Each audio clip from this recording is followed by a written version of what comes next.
Olá a todos, sejam bem-vindos à continuação da nossa disciplina de orçamento empresarial.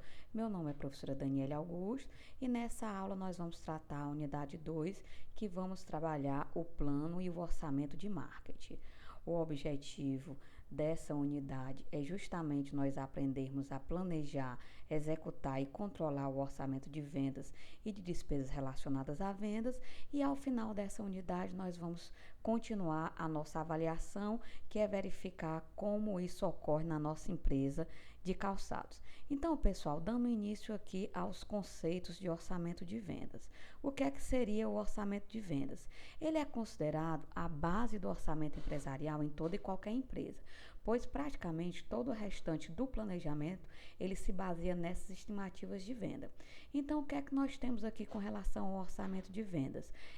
Pegando aqui a ideia desse trem, há quem diga que o orçamento funciona como um trem, onde a locomotiva seria o orçamento de vendas e as demais peças orçamentárias desse plano operacional seriam os vagões. Então, é de suma importância nós construirmos um bom orçamento de vendas, um orçamento de vendas que seja embasado com aquilo que foi definido anteriormente no planejamento estratégico, para a partir daí a gente conseguir atingir os nossos objetivos operacionais definidos no plano operacional. Então, pessoal, para trabalhar esse orçamento de vendas e a gente não errar com relação aos princípios, porque inclusive nós vimos que o orçamento ele deve ter uma base realista, trabalhar com expectativas realistas, com objetivos possíveis de serem alcançados, a gente vai trabalhar agora um pouco essa ideia dos condicionantes básicos. Então vamos lembrar aqui do nosso planejamento estratégico que a gente desenvolveu em sala de aula. No planejamento estratégico, nós discutimos as variáveis internas e externas à organização e, a partir daí, nós desenvolvemos pontos fracos, pontos fortes, ameaças e oportunidades. No caso do orçamento de vendas, a gente também tem que trabalhar esses elementos de duas formas, considerando-os como restrições internas, onde aqui eu posso colocar a capacidade produtiva insuficiente, a falta de qualificação de pessoal ou as dificuldades no financiamento de vendas, entre outros, como elementos que podem vir a prejudicar o nosso orçamento de vendas, e isso deve ser observado no momento do seu planejamento, assim como restrições externas, que seria no caso a política governamental, o mercado fornecedor de matérias-primas. Lembre-se, nós estamos nesse primeiro momento trabalhando com a indústria e os nossos concorrentes atuais e potenciais. Eu sempre gosto de dar um exemplo de política governamental, porque ela é uma restrição que às vezes atrapalha um pouco o orçamento de vendas. Vamos pensar então numa pequena empresa optante pelo Simples Nacional. Todos nós sabemos que essas empresas elas têm uma limitação de receita mensal, pois se ultrapassarem essa receita, elas saem da condição de Simples Nacional. Então, se uma empresa optante pelo Simples, ela pretende fazer o orçamento, dentre o planejamento operacional dela, ela tem que considerar o fato de querer ou não sair da condição de Simples. Se ela não quiser sair da condição de Simples, essa limitação das vendas pode ser uma restrição externa imposta não por ela, mas pela política governamental no qual ela está amparada, que seria a legislação do Simples. Então, esses elementos a gente vai discutir melhor em sala de aula, mas a base deles seria o planejamento estratégico que nós já fizemos. Então, pessoal, o que é que seria, como é que se daria a preparação do plano de marketing ou o orçamento de vendas? Então, no processo de elaboração, nós gestores sempre temos que estar atentos às características das políticas de marketing da organização. O que é que seriam essas políticas de marketing? Elas são conhecidas nos meios administrativos como os 4 P's do marketing, que seria o preço, o produto, a promoção e a praça. No caso, a praça é a distribuição, porque tem que ter 4 P's. Enfim, quais seriam essas políticas? Por exemplo, a política de preço é justamente a forma com que a empresa define o seu preço de venda. Nós sabemos, no entanto, que preço quem dá é mercado, ou seja, se o meu concorrente tem um preço diferente do meu, eu tenho que verificar até que ponto eu posso igualar ou baixar para ter uma vantagem competitiva em relação a esse concorrente. Mas eu não posso simplesmente acordar um belo dia e dizer que o valor do meu produto é X, Y ou Z. Não. Para a gente definir essas políticas de preço, nós temos que analisar dois pontos principais. A política de custos, a política de preço baseada no custo, que é aquela em que a empresa, a partir do custo, seta uma margem de contribuição, e a política de preço baseada nos concorrentes, ou seja, a empresa tem a noção de qual o preço do concorrente e aí ajusta o seu preço baseado na sua margem de contribuição e no seu custo para saber se tem condição de igualar ou superar o preço do concorrente. Então, essas políticas de preço realmente elas seriam internas e elas não geram nenhum ônus financeiro à empresa, ela não gera nenhum tipo de despesa. As políticas de produtos já seriam políticas mais decisórias em relação à manutenção, inclusão ou exclusão de um determinado produto. Então, por exemplo, se eu percebo que o meu produto ele está perdendo vendas, eu invisto em inovação e aí eu posso incluir um novo produto, decidindo se vou excluir o antigo ou manter o antigo melhorado, ou não vou incluir, vou fazer só um upgrade nesse meu produto. Então, essas definições, essas políticas de manutenção, exclusão ou inclusão dos produtos faz parte dessa política de produto e também não gera nenhum ônus para a empresa. Diferente, no entanto, das políticas de promoção e políticas de distribuição, que seria a praça.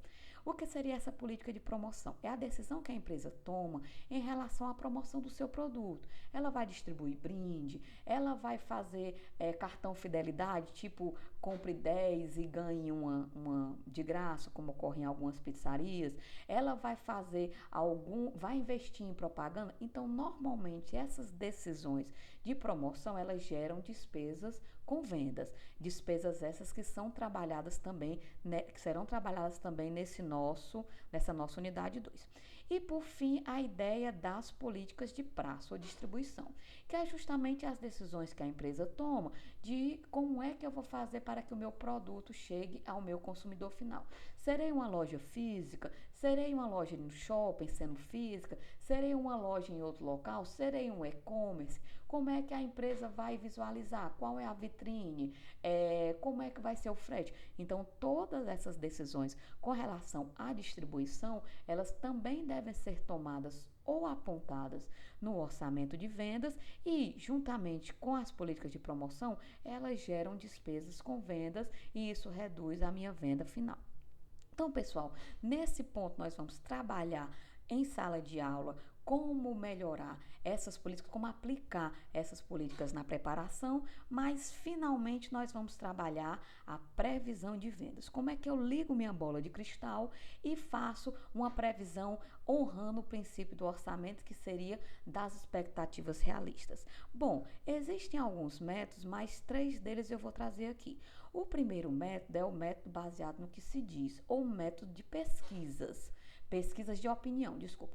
Então, o que seriam essas pesquisas de opinião?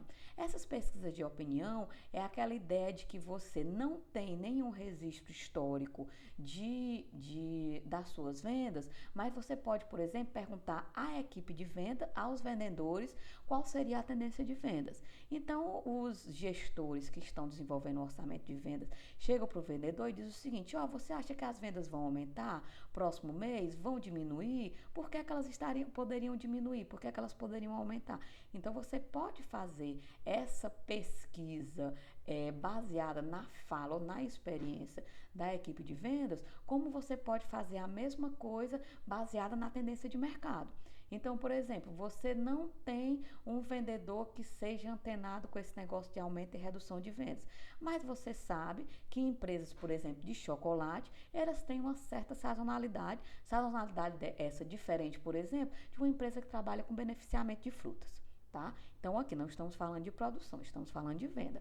Então, existe uma sazonalidade na empresa de chocolate que a gente não visualiza na empresa, por exemplo, de beneficiamento de castanha de caju.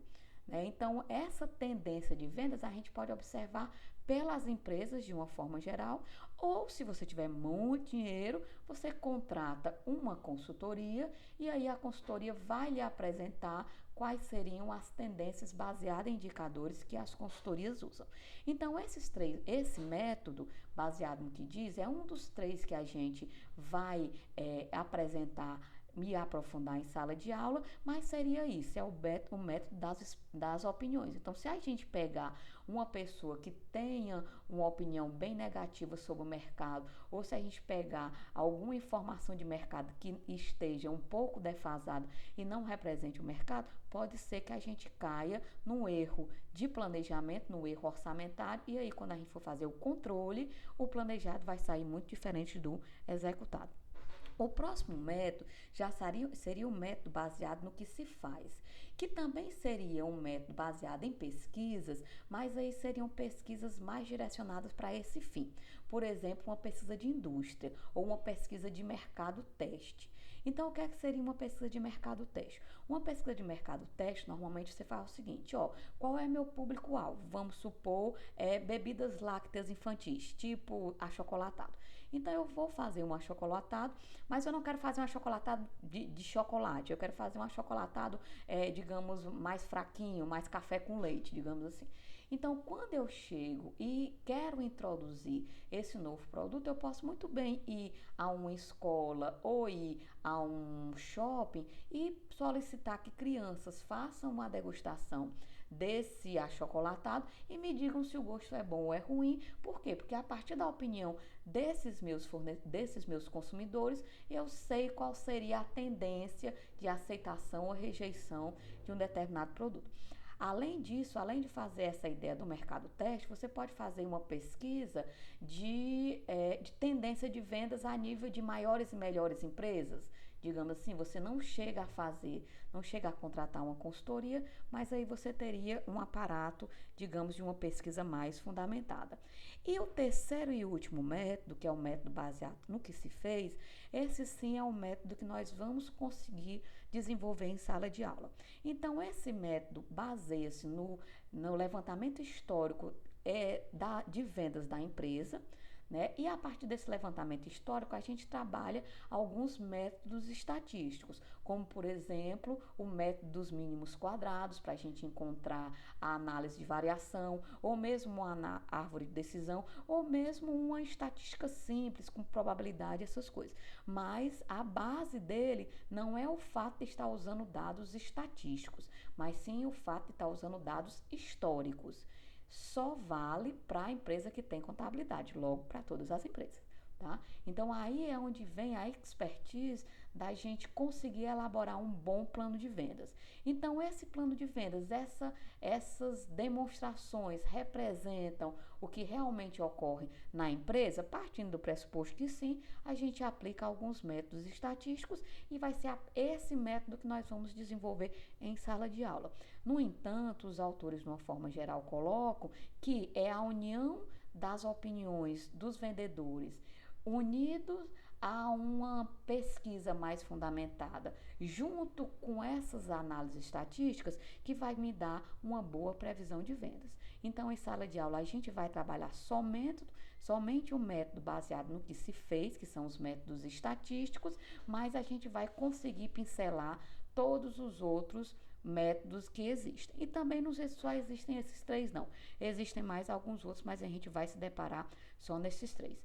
Então, pessoal, com isso, nós encerramos essa videoaula, sempre olhando para frente, sempre olhando para o infinito, para a previsão. Bons estudos a todos, aguardo na próxima aula e até logo.